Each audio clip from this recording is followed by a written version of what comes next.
Toyota.com and use their super easy Toyota service scheduler to set up your service appointment today. Rudy Luther Toyota on the southeast corner of 394 and 169 in Golden Valley. Thanks to everyone who's continued to support AM 950. Good news, the AM 950 2024 calendar is ready to go, featuring photos I took around Minnesota and important progressive dates.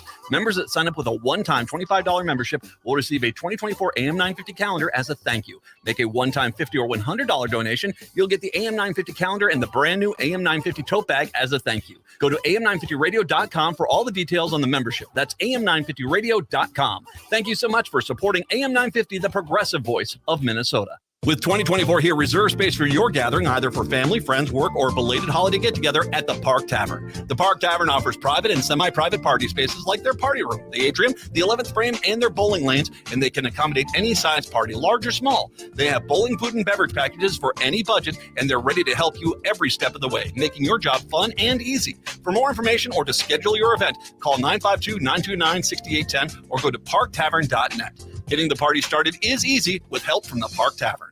With a look at your AM 950 weather, I'm Patrick Lilia. Cloudy tonight with a low of 33, then Wednesday, sunshine with a high of 56. The music is still the hottest at Crooner's Supper Club in Fridley. Crooner's is located just north of I-694 off Highway 65 and Moore Lake Drive. View their upcoming music schedules and food menus at croonersloungemn.com. Portions of the following program may be pre-recorded. The views expressed and the opinions given by the individual host, guest, random reptoid, or chupacabra may not necessarily reflect those of AM 950 Radio, its affiliates, or its sponsors. Now, it's time to step into the unknown.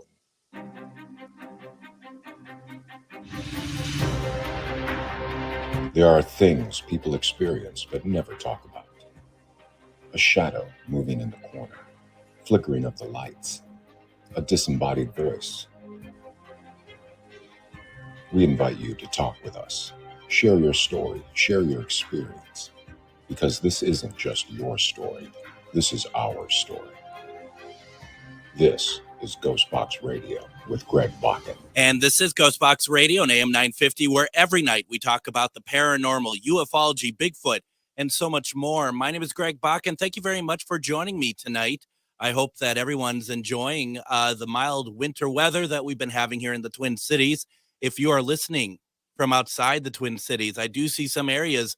I saw some pictures of a friend who had pictures that they posted from being in Michigan, and that looked pretty cold out there. So I hope that you're enjoying the winter, that you're getting the weather that you want. That's for sure.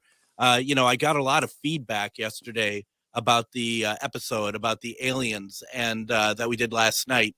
And, I really feel good that so many people got something out of it, that they felt good about it. I really do appreciate that very much. We will be doing more, as we call Just Greg episodes, where it'll just be us all talking. We don't have to necessarily have a guest on, but we'll have a good conversation. Tonight we do have a guest, and one that I'm very fond of. We actually remember back in the day when I was doing this once a week. We had on Lynn Monet. We had her on sometime, I think it was March last year or something like that. And we talked about one of her books, Omnipresent, and knowing full well that there were more books, more discussion about what happened. And when doing the show on a weekly basis, it's hard to kind of focus in and have like a series where we talk about certain subjects and stuff. And now that I'm nightly, I think that's one of the best gifts of being nightly, is the fact that I have the opportunity to kind of have a series of episodes about a subject. And so we're going to be doing that with Lynn. It was not going to be consecutive nights. It's going to be over the course of from now into February that we're going to have Lynn on a few times talking about each book. And I think that's a real way to understand what's going on. Remember, we're going to be talking about the book, but remember that there is no substitution for actually reading it. and reading all the details. And this is only a kind of a warmer to it, to kind of get the idea and understand why it is something you should be reading. For those of you who have read Omnipresent that are watching tonight, feel free to put some comments or questions into the comment section. If you're watching us on GhostBox Radio with Greg Bakun on Facebook, or AM 950 Radio on Facebook, please put in any comments that you want and we will see them. But I'm looking forward to having this conversation. It's nice to have a refresher actually as well. And so I'd like to welcome in author Lynn Monet. Lynn, welcome to GhostBox Radio. Oh, Greg, thank you so much for having me. I was really, really looking forward to doing this with you tonight. Well, and I was too, and I really appreciate that you take the time, and we were able to get you in this quickly. You've been very busy, actually, haven't you? Yes, I have. I've been very busy. I just came back from Denver and shooting a segment for Beyond Belief with George Norrie for Gaia that should be coming out the end of March. That's fantastic. Congratulations on that. Thank you. Very cool. And, you know, I can't help but think, in a sense, the kind of, to be fair, what little I know about you, but I know enough about where you were at the time that the events in Omnipresent started to now. I mean, that's pretty incredible.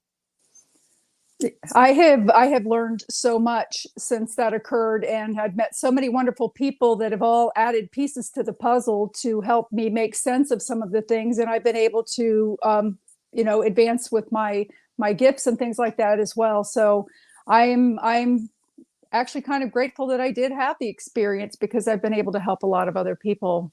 Now, the book is called Omnipresent by Lynn Monet. You can find it on Amazon, if I'm not mistaken, right? Yes, Barnes and Noble, even Walmart has it. So even Walmart has it. And if you're fine with it, Lynn, I'm going to put it up on ghostboxradio.com. I have a page where we do affiliate links for Amazon. So if anybody who's listening would like to get a copy, get it however you need to, but would be very helpful if you do it through the affiliate link with us.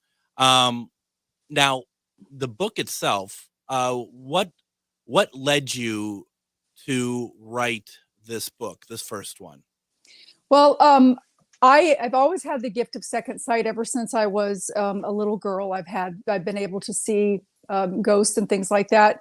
But I went through a period of time where my mother had changed religions. I was raised Presbyterian, and she took a job with the Jehovah's Witnesses, which is a book within itself. And I became afraid of my gifts. But moving forward in my life as a single mother, I purchased a home that, unbeknownst to me, was so haunted that I was never able to move into it.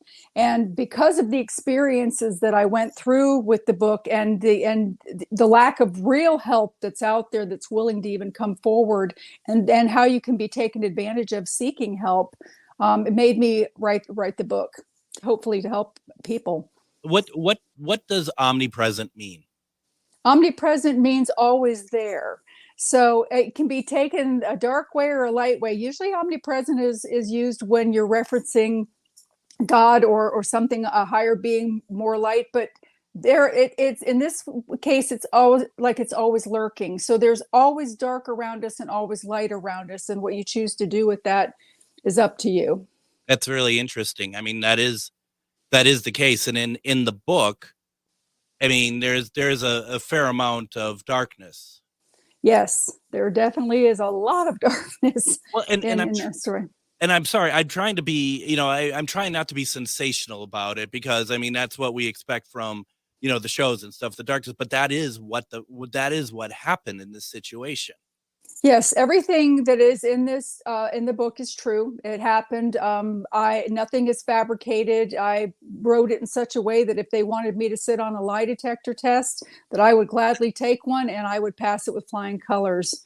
So yeah, it's the real deal. And I didn't write it for the scare factor in it. I wrote it just as it was, very straightforward, and it's written in first person. It's kind of more like sitting down with somebody and saying, hey, I've got a story to tell you, or something that happened to me that I want to tell you about. And that's kind of how it goes. But because it's true and those events really happened, it makes it, it'll put you on the edge of your seat. That is for sure. You're not going to want to read it at night. Which is the only time I can read. Thank you for that. Because I still have, just so you all know, I have Lynn's I have all of her books, but I have 2 of them that I am going to try to get through before we get her back on, so I can speak with some form of intelligence. I know that's kind of a stretch. But the thing about that is last night on the show, I did a conversation about aliens, and I was very honest and open, not just for myself, but the listeners who shared their experiences. And I think, I really feel like that this kind of comes true with what you experienced here. And this isn't, let me backtrack, because it is absolutely not what it is. What I'm trying to say is, for people who get a real kick out of the dark stuff, that they really love reading the dark stuff. Yes, it's there, but be careful for what you wish for, because it could actually happen. You never wanted that. That's why I backtrack. And I'm like, no, that's not what you ever wanted. But when people are like, oh yeah, I can handle this, I can do this, I can do that.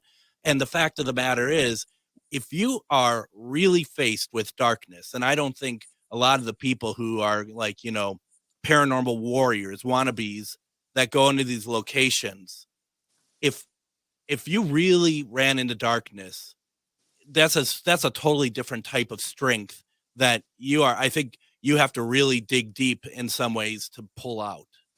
That is absolutely true. And, when I wrote the book, the whole thing actually disappeared off of my computer twice, and I had to rewrite it 3 times. Oh my God. Because as you know, when you're dealing with this sort of thing, they like to be recognized but not exposed.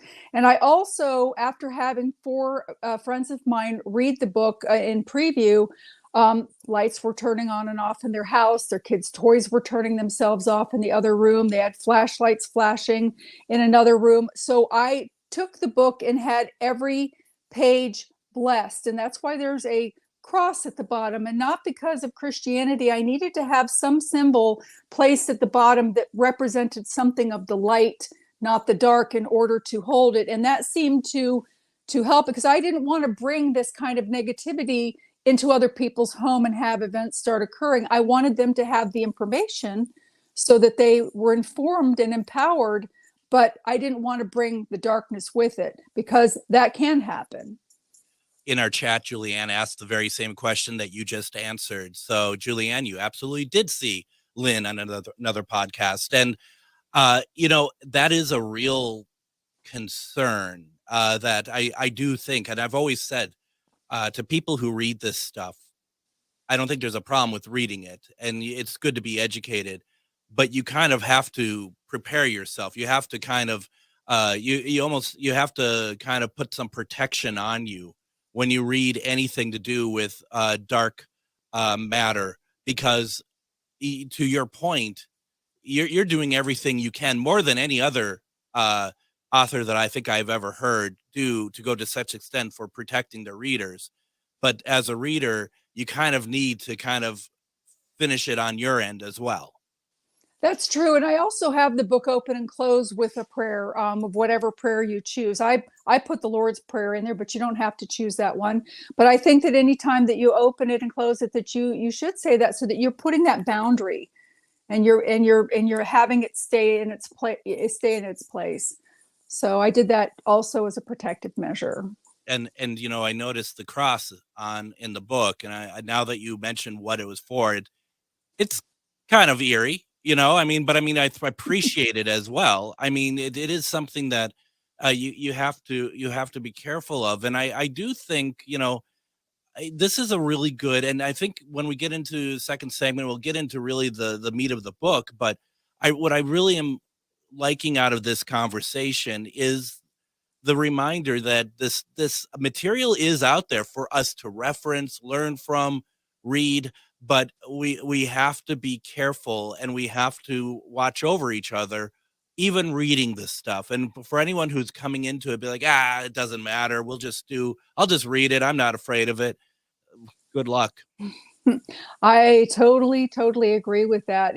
You don't want to bring those things forward, and it is important that people do understand that there is a paralleling existence paralleling us, and that it gives them the freedom of choice, but that they do need to protect themselves from it, and it's not just something that you take lightly. There's a respect that goes with it, and there's also a precaution that goes with it. And you need to be sure that you're taking both. It's not a game. These aren't trained monkeys, people. These are spirits, some of them friendly, some of them not. And you know, like Greg had said, you may get more than what you're asking for.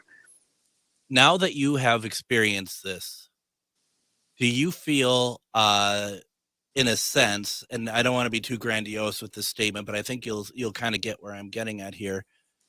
Do you feel that you are easier targeted in the future by such entities, or do you feel that you are more protected in such situations because of what you went through? It goes a little bit both ways. My light is bright, so lost souls are attracted to me, and because I have the gift of second sight, I can see them. I don't need the blinky flashlights and the cat balls and stuff like that, because I can see them. But also, in the same token, I do have to keep myself protected, because I have seen demons, I've seen aliens, I've seen all kinds of things, and they know me by my first name. Yeah. So what I have learned, all of us that are in this line of work are haunted basically anyway. We're all haunted. Yeah. So, but the thing is I've learned some new things that have helped me protect myself. For one thing, any kind of joy and laughter is like repellent to them. And you take showers to keep your body clean, and you do things to keep your health good. But people so often they ignore the fact that they have an energetic field around them that is called an auric field, that they also need to keep intact and not have cracks, so to speak, in the windshield, so that they can be adversely affected by something more negative. Absolutely. Why don't we go ahead and do this? Let's take our first break. When we come back, we're going to really get into this book. If you've read the book or you have any questions based on what we're talking about tonight, put it into the comments. It's a great opportunity to talk to somebody who's been through a lot, can really help us out. You're listening to GhostBox Radio on AM 950. In the heart of the Northeast, there lies a hidden beast, a dragon's lair at the crossroad, guarded by the maiden Mother Crone. A treasure trove of spells galore, discover incense, books, jewelry, and more. Just as the oracles foretold, this is where your mystery unfolds. As the shadows creep and the veil gets thin, do not fear what lies within. Magus Books is where your journey begins. Visit us at 1848 Central Avenue Northeast in Minneapolis, or online at magusbooks.com. Reach your highest level of consciousness and well-being with metamorphosisconnections.com. Metamorphosisconnections.com is an online directory of the best holistic and metaphysical practitioners to help you make your most informed choices. You can search metamorphosisconnections.com for classes, events, wellness and life coaches, plus metaphysical products and shops.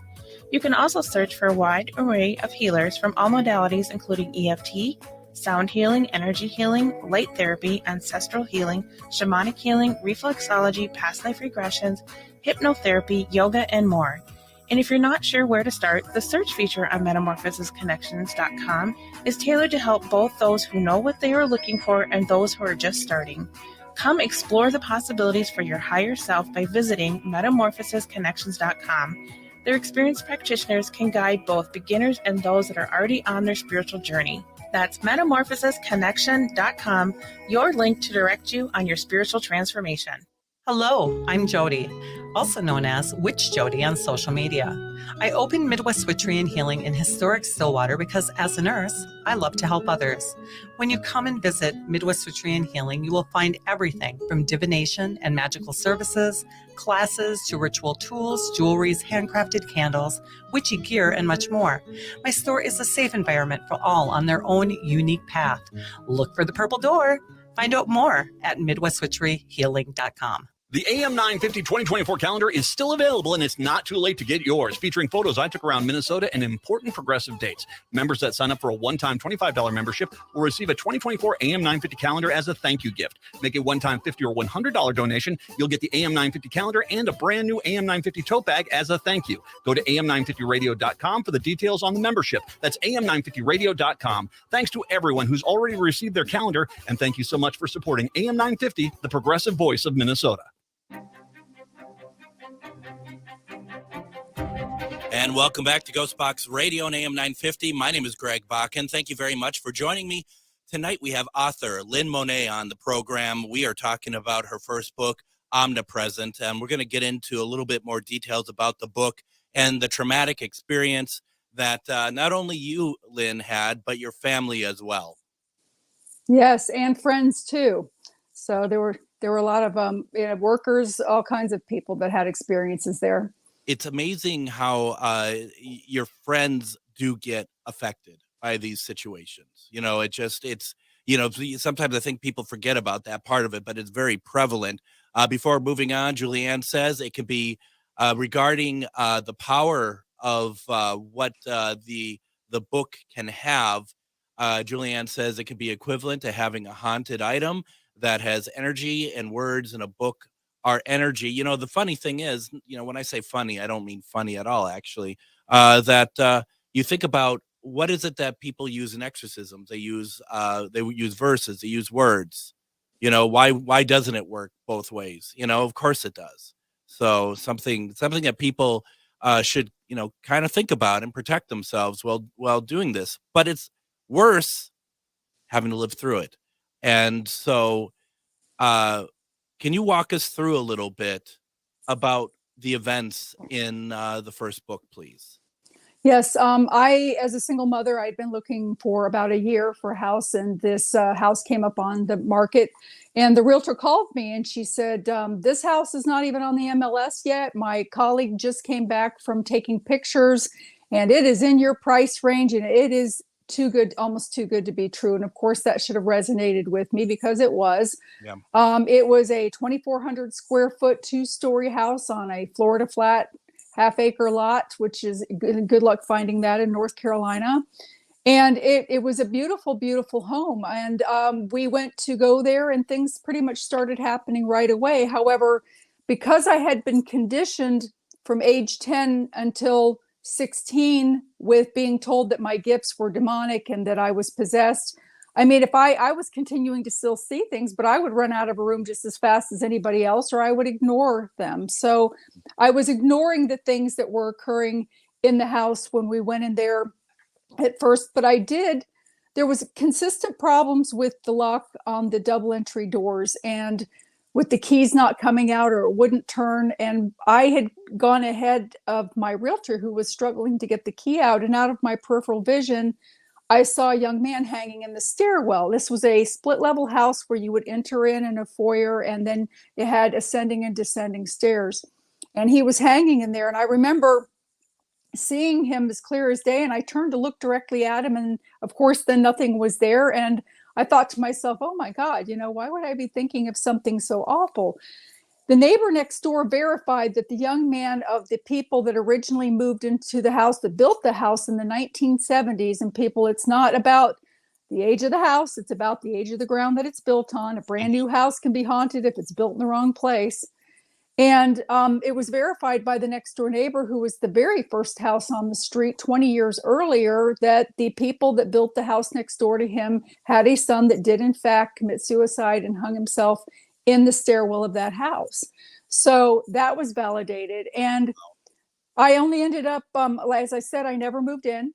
I did purchase it in March. I owned it for 8 months, and I was trying to get renovations and things done on it, and I couldn't keep workers in there. I had 4 workers come in there. The last one was stoned all the time, so he basically carried attachments with him, and they were his friends, so they didn't bother him.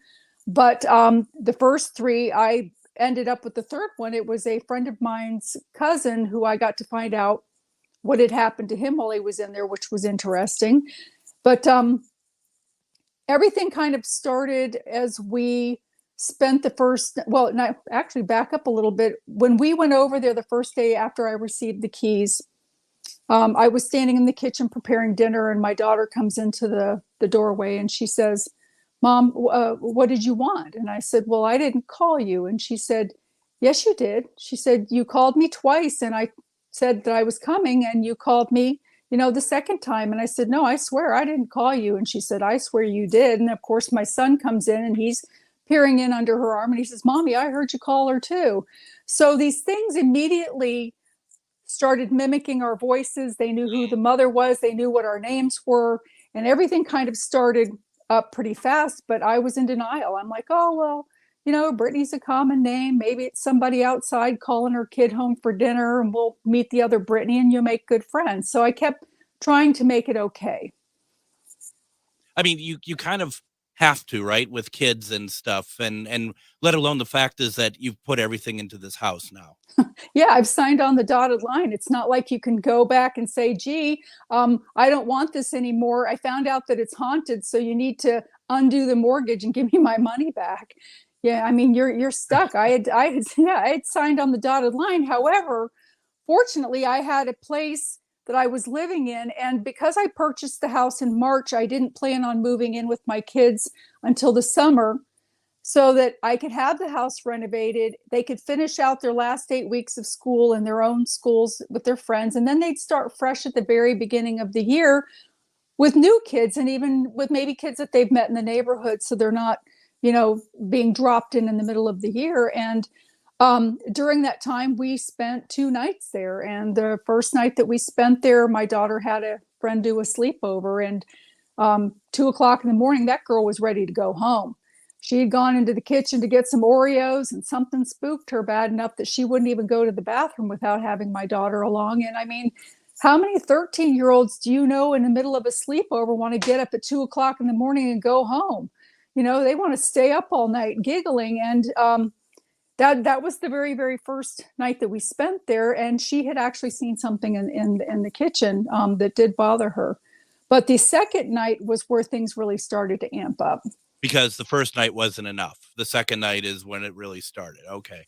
Yes. It just is like already the first night. It's like, are you kidding me? Though the one takeaway I do have from that is now I want Oreos. But anyway, the second night now. Yes, the second night was about a week later. My kids were wanting to go, and of course, this time I was going to bring the dog with us. I had a little Schnauzer dog, and when we got there, the dog didn't want to go in the house. She kept bulking, and finally her collar came over her head, and I thought maybe she had to go to the bathroom, so I tied her to a tree out in the front yard and let her run around. But when I went to bring her into the house, she was darting around the house looking for an exit. She did not want to be in that house. And an event did occur while she was downstairs with my children that I found out after the fact. And she was trying to get out of the room that she was downstairs with them in, that she was almost dug a hole in the drywall next to the door. That's how scared she was. And of course, I didn't understand when I saw the dog come up in the kitchen and she's trembling. I'm thinking that she was cold. So I wrap her up in a towel, but that dog would not take her eyes off of me. And so that particular night, my kids had I had blow up mattresses because we weren't moving in until the summer, but we were going to stay over. So my kids had drugged their mattresses into the master bedroom, and they had a TV playing. And I was thinking to myself, I've started so many things. I just want to finish one in the house. So I took on the master bathroom and went in and painted the ceiling and the walls. And when I came out to go to the kitchen to clean my brushes, after I finished up, I started to exit the kitchen, and that is when I saw the first demon coming up from the lower level across the front entry doors and shot up in front of me when the ascending stairs and down the hallway towards the master bedroom. Now, my kids had been seeing things, but they weren't saying anything. So I found that out after the fact. So I'm standing there frozen. I mean, this thing was the most horrific thing I've ever seen. It was up on its haunches. It had a narrowing to its face with nose holes or nares, like a horse. Yeah. And it had a tapering to it. And the appearance of it was a brownish color, and the skin just kind of hung over the bone with it, and it had very, very long nails. And with it shooting down the hallway, I just kind of froze. And I'm like, what on earth is that? And my kids were sleeping, and I'm thinking to myself, okay, I've been painting and there were fumes and I haven't eaten in a while. And I'm trying to rationalize why I'm seeing this thing until I hear my dog growling at the end of the hallway. And of course, I immediately go down to see what's the matter with her. And she is standing in the doorway of that bedroom with her hair up on her back, ferociously growling. And when I walked into the room, I went to pet her on the top of her head, and she put her ears back for a minute, but she still stood there. Well, it just so happened that particular night I showered and laid down with the kids. But when we got up the next morning, I said to my daughter, I said, well, how did you sleep last night? And she said, I didn't. She said, I felt like something was standing in the doorway staring at me all night long. And when when my son got up, the night before, had taken a bath, and he had on shorts, pajama shorts and a shirt. And he woke up with bite marks in 3 places on his legs, upper and lower. I mean, they were purple and you could count the teeth. And I asked my son, I said, Austin, what happened? What happened? And they were smaller than they would have been if my dog had bitten him, and she wasn't prone to biting anyway, but they were bigger than like a rat or something. So he starts touching them, and he's like, well, I don't know. And I mean, that happened while he was sleeping, and anybody that would be bitten that hard that it could leave, you could count the teeth marks, you would have felt it. You would have woken up. Yeah. Yeah. And he didn't. He slept through it. So, that was actually the last night that we spent the night there. Okay. So, first of all, I have to say, it's amazing how, and I've heard this before, and I think a lot of people when you run into this sort of situation that something scares the what out of you, but you're able to have a pretty good idea of how to describe it, like this entity that you saw, because it like burns into you, doesn't it? The sight of it kind of burns into you. It does. And once you see it, you can't unsee it. And like I said, I mean, I can draw a picture of it and remember it just as clear as if it was yesterday that I did see it. But I because I could no longer deny what was happening. And the thing is that several days after, you kind of get away from the house for a while, and you start questioning yourself, and you're like, oh, but it's such a nice house. Maybe I was imagining what I saw. The kids weren't talking about what they were seeing at that point. And so I went back, and I had the third worker there. The other 2 didn't ever finish the job, and they had reasons that sounded reasonable of why they didn't come back. Not one guy left his DeWalt tools. He didn't even come back for those. So, literally. And so with the third worker, there was one day in particular that he was there putting down wooden flooring in my son's bedroom, and I was painting the hallway outside of the bedroom because he was going to work his way out there. And I figured, then that way if the paint drips or something, it'll go on the subfloor, and I don't have to worry about putting down tarps because he'll just come and put the flooring over it.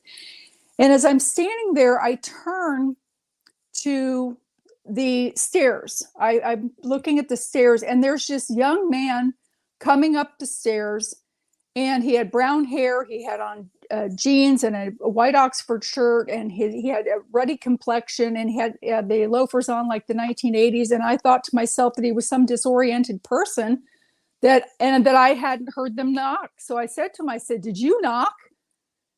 And then I hear the guy that's putting down the flooring say, no, I might have dropped something. And then when I looked directly at the stairs, then the guy was gone. So I knew, but I could see the waffling of the energy in front of the stairs. So I knew that something was still there. But so in that moment, I'm like, okay, we have a ghost in the house.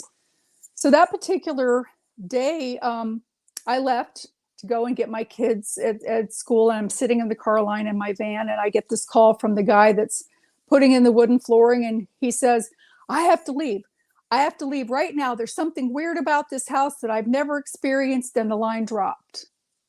Wow. It took me about a half an hour to finally get a hold of him. And I said, well, what happened? Or what's the matter? Why can't you finish? And he said, well, I'd rather be there when you're there. And I'm like, well, I'm not going to be back for a while, and I need to have the job done. But he never did come back. However, he was a friend of mine's cousin, so I got to find out what actually happened in the house. But that, because he left so quickly, he did not secure the house. So some of the windows were left open and the house was not locked up, and I was going to be working a weekend. So I had my neighbor from next door go with me to go back to pull in an air conditioner from one of the upstairs windows and to secure the house. And that's when things really started to amp up. Oh, because it hasn't so far. Just kidding. No, I know, right? Oh my gosh. If that's not enough for you. Yeah. Yes. And, and again, I'm still like in denial, and I'm trying to make it work because, what else am I going to do? I've signed on the dotted line. I've actually sold the place that I'm living in. I've got 30 days to get out. So I'm going to have to make this work one way or the other. So when my friend went with me, we got there, and again, now I'm having trouble with the lock on the door, and I finally got the door open. She steps into the foyer, and there's one thing about them. There is an intelligence about them, and you do not want to mock them because they will target you.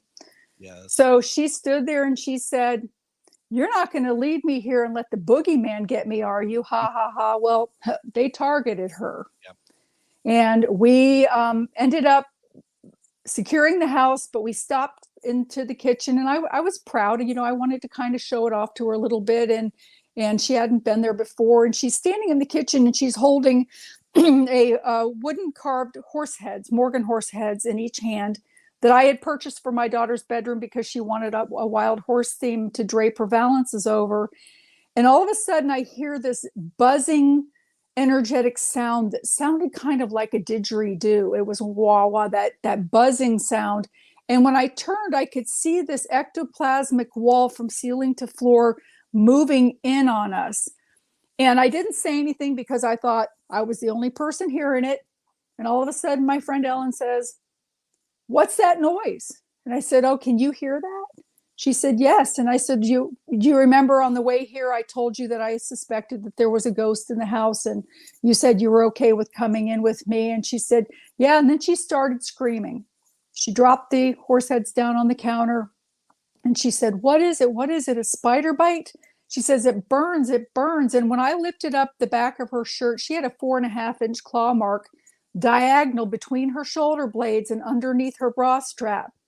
And while I'm looking at this, I'm like, well, what happened? Did you scratch yourself on the car? Because there wasn't even any furniture in there yet. There was nothing that she could have scratched herself on in the house. And then she starts screaming again. And she said, "It got me again. It got me again." And she had another 2-inch claw mark just below her belly button off to the side. And I started screaming out every name that you could call God, from Jehovah to Allah to Buddha and everything, and was commanding them to leave. And that ectoplasmic wall, which is a portal, started to subside, but it didn't go away. It was kind of lingering in the doorways. And I told her, I said, "Leave. I'm going to go ahead and lock up."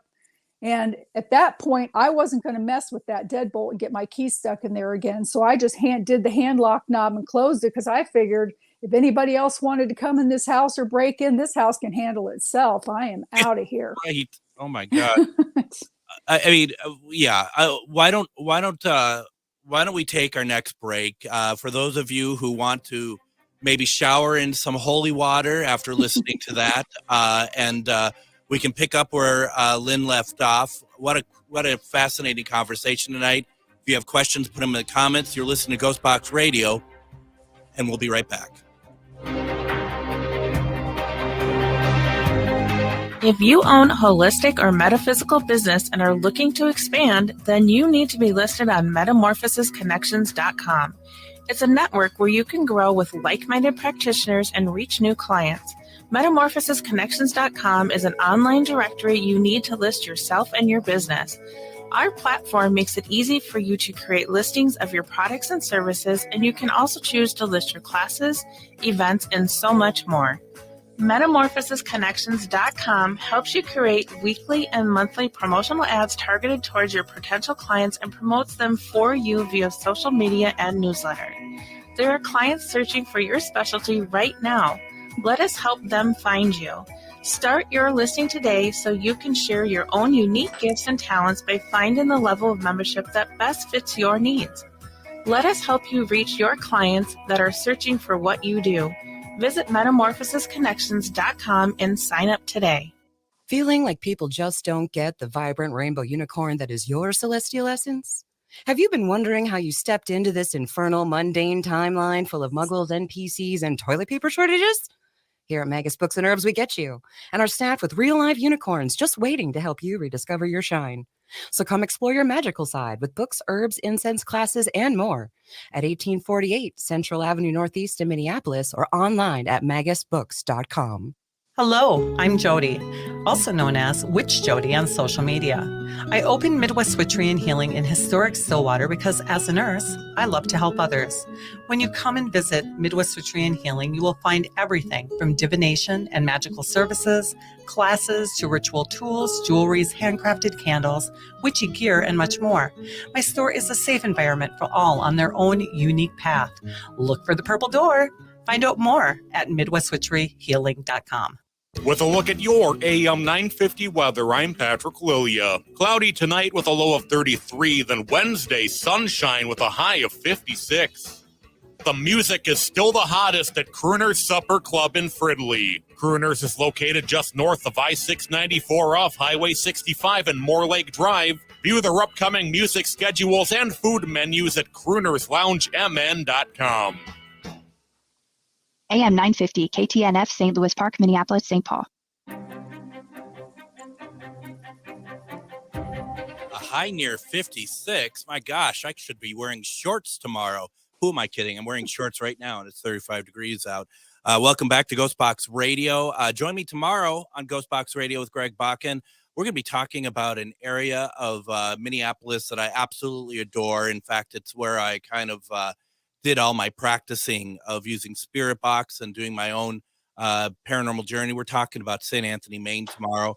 It's going to be a great conversation, probably with myself. It's such a great place that it's worth talking about. And I'll explain why it's probably just going to be by myself tomorrow. So definitely, if you have a chance, listen to that. We are talking with author Lynn Monet. We are talking about her book, Omnipresent. She's scaring the you-know-what out of us right now. And I try not to be, I have to be careful when I say that, to be honest, because yeah, that's scary stuff, but you lived it, which that's a huge difference right there. But I mean, I think to myself, why do I bring people like you in always when I'm at the station by myself, and that this place is kind of creepy at night? And of course I don't have any lights on in here. That would be smart. So it's just, gosh, what an incredible experience. Now, where we left off here, and we're in our final segment, where we left off is you and your friend left your house. She's been scratched twice, and it's probably worth noting, more than likely, that her shirt was not scratched, right? No, it was not torn or anything like that. And what happened is that once we got off the street, these things were continuing to burn her. I also experienced that during an attack when I had a Presbyterian minister and an Episcopalian priest from Georgia Paranormal named Andrew Calder there to try to remove the things, and I was attacked, so I could understand the burning that she was explaining. But the thing is when I got home, I couldn't be in denial anymore. So I started trying to look up places. I'm like, oh, okay, well, I've got a ghost and something, but somebody can come in and get these out. So I started looking for help, and I the day after, I went through the yellow pages and called every single church and went down the list, and most of them were saying, oh, well, contact the Baptists, the Catholics, they do that sort of thing. I went all the way up to the Catholic diocese in Charlotte, and they told me that they do exorcisms on people, but not houses anymore. And I'm like, well, it's not me, it's that house, because I'm not having a problem when I go to my other place. But the thing is I also had people that said to me, well, if you were attending our church, you wouldn't be having this problem. I've heard that before. Yeah. Yep. And I also had them say to me, because I would tell them, listen, I'm a single mother. I don't have, a man in my life to help me with this. They would turn around and assume that I was promiscuous and that my behavior was what was drawing them in, even though I hadn't even been out on a date in 4 years.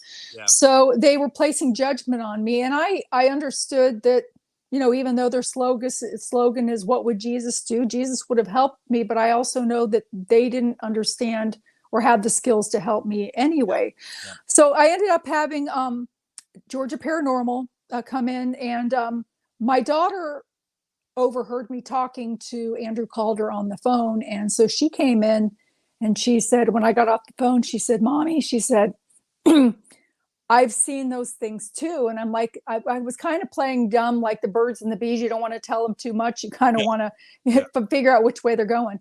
So I said to her, I said, well, what do you mean? And she said, well, there are 3 things in that house. She said, one of them is a wolf looking demon. And I said, yeah, okay, I've seen that. And she's talked about the one that there was a second lower level demon in the house as well, because there were 2 demons and a young man that had hung himself the house.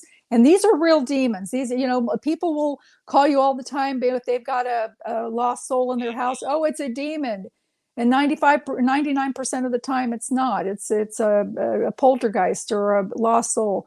But anyway, these were real demons. And so I said to her, I said, well, what do you mean? I said, well, why don't you sit down and draw yours on a piece of paper of what you saw, and I'll draw mine and we'll compare it. And they were both so close in the details of what we had both seen.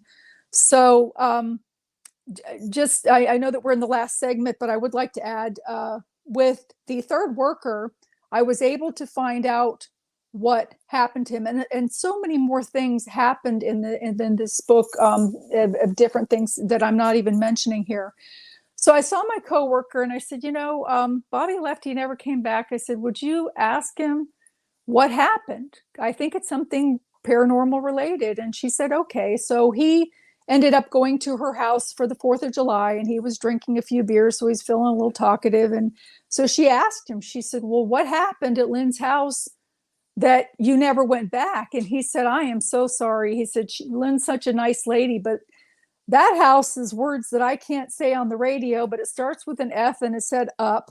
And he said, and he said, I couldn't go back there. He made mention that he was sitting on a garden seat, a wheeling garden seat because of his knees, putting in the tongue and groove flooring, and he had a trowel and a block of wood and a mallet.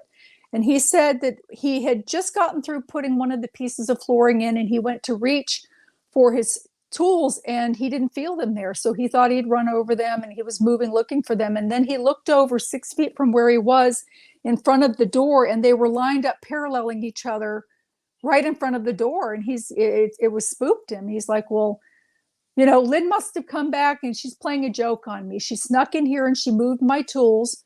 So he gets up and he's calling for me out in the hallway, and he's picking up his tools. And of course I'm not there.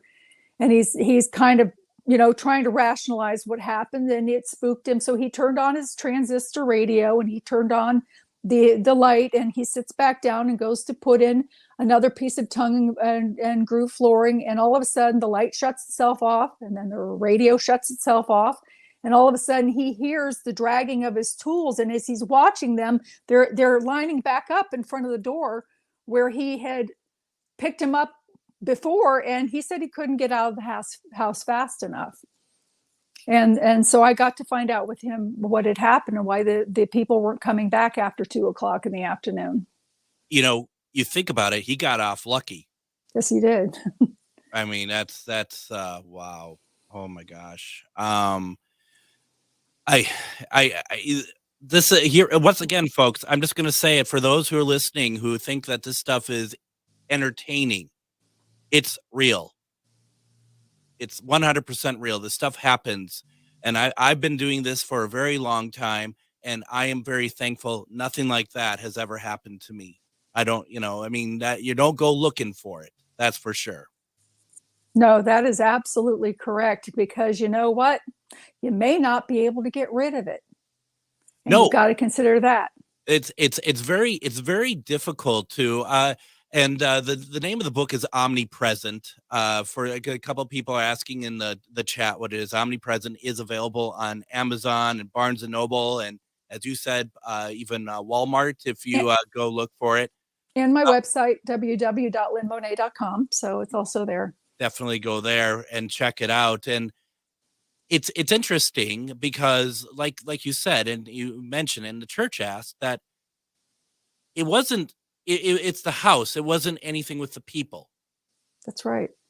And I find that very interesting because and I'm no expert by any stretch of the imagination, but I don't really ever hear about demons like inhabiting a house opposed to them being attached to people. And I've heard that too. These entities, there was something that must have been buried on the grounds. I had a lady that came, the last lady that came to try to remove the problem.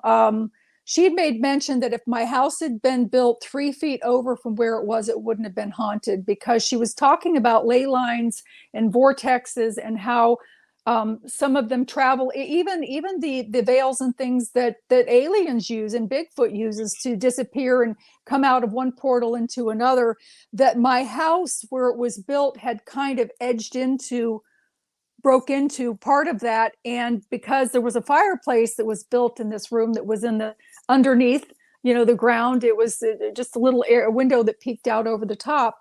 They were able to come into the house. So, and for whatever reason, when she spoke to the hell dog, because she actually spoke to the hell dog, he presented while she was there.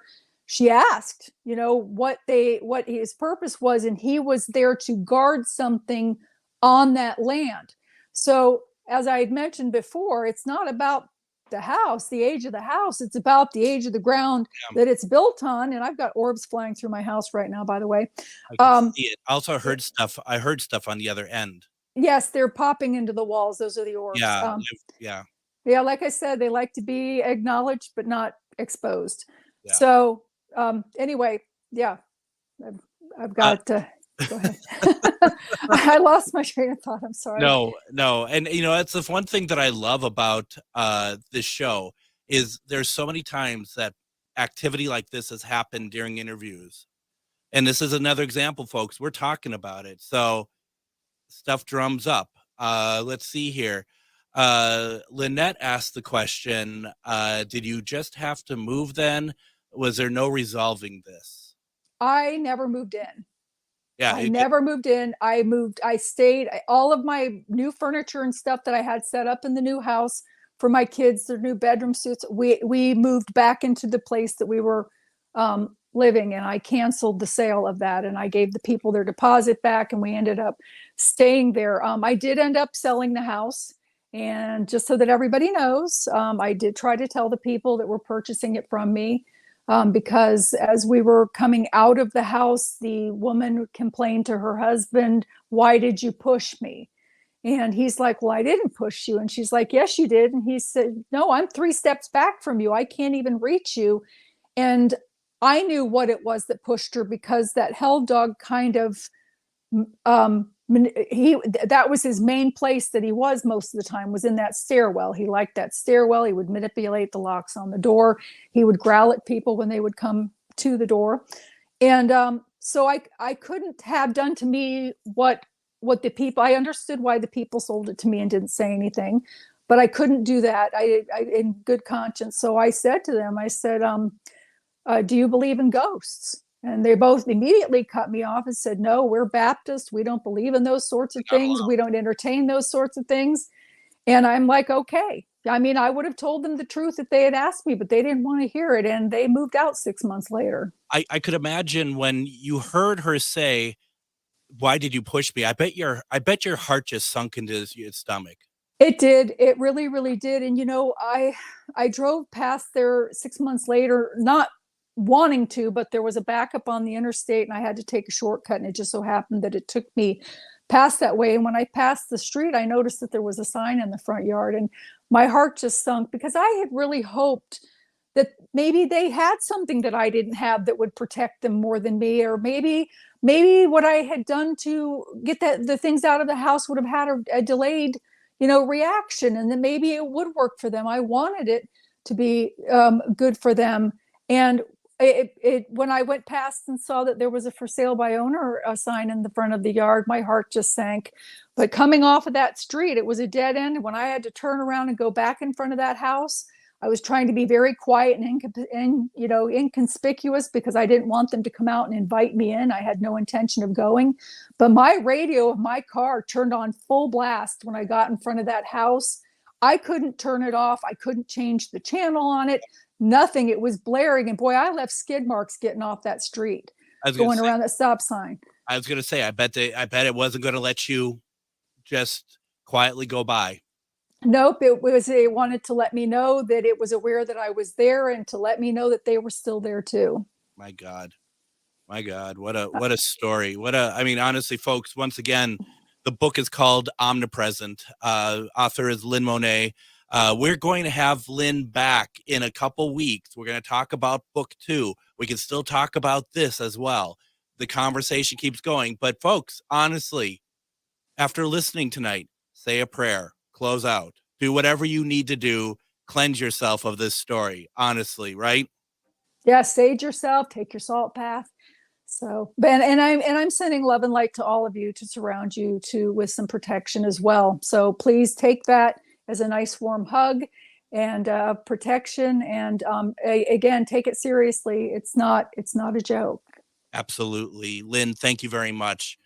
Tomorrow we'll be back on with talking about St. Anthony, Maine. If you all get any activities tonight or anything from this, let me know. We'll see you tomorrow. Take care, everybody. Good night. Good night. Hi, Matt McNeil here. You're listening to the best progressive radio